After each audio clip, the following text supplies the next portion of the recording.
কেন নামাজের কবুল করার দায়িত্ব আমাদেরকে দেয়নি আল্লাহ তাআলা। নামাজ কার হবে কার হবে না, কে নাবির নিচে বাঁধলো কার নামাজ হবে, কে নাবির ওপরে বাঁধলো কার নামাজ হবে, কে জোরে আমিন বললো তার নামাজ হবে, যে জোরে আমিন বলবে না তার নামাজ হবে না, এই পাওয়ার এই ক্ষমতা আল্লাহ তাআলা আমাদেরকে দেয়নি। এটা আমার আপনার ক্ষমতা নয়, এটা আমার আপনার ক্ষমতা নয়। আপনার যেটা দায়িত্ব সেটা হলো এটাই যে আল্লাহর দিকে মানুষকে নিয়ে আসেন, আল্লাহর দিকে মানুষকে ডাকেন, তাকে মসজিদমুখী করেন। না মসজিদ থেকে বিতাড়িত করা, মসজিদ থেকে তাড়ানো, এটা আমাদের দায়িত্ব নয়, এটা আমাদের কর্তব্য নয়। ভাই রয়েছে, আমি তাদেরকে যখনই আমি নামাজ পড়তে আসি যাই একই জায়গা দেখি, কিন্তু তাদের তৌফিক হয় না যে মসজিদে সে 2 রাকাত সালাত আদায় করে চলে যেতে।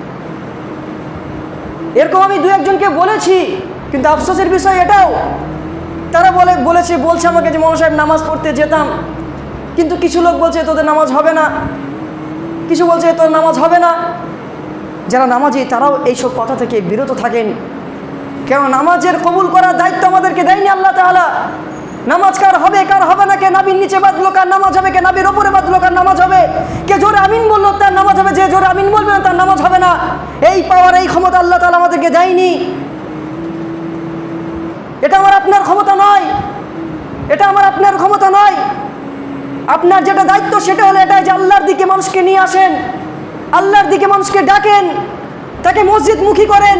না মসজিদ থেকে বিতাড়িত করা, মসজিদ থেকে তাড়ানো, এটা আমাদের দায়িত্ব নয়, এটা আমাদের কর্তব্য নয়।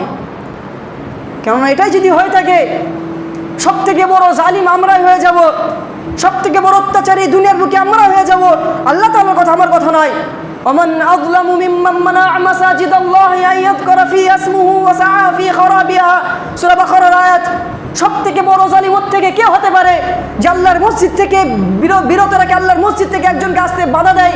সে আল্লাহ তাআলার জিকির করবে সেই জন্য সে আসছে, তাকে বিরত রাখে, তাকে বাধা দেয়। এর থেকে বড় জালিম দুনিয়ার বুকের কেউ হতে পারে?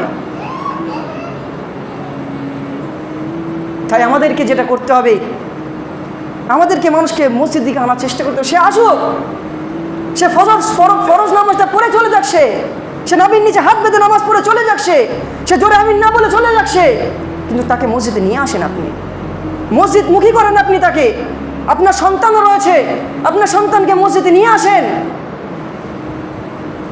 আল্লাহ তাআলা আমাদেরকে সকলকে বোঝার তৌফিক দেখ। আল্লাহুম্মা আমিন।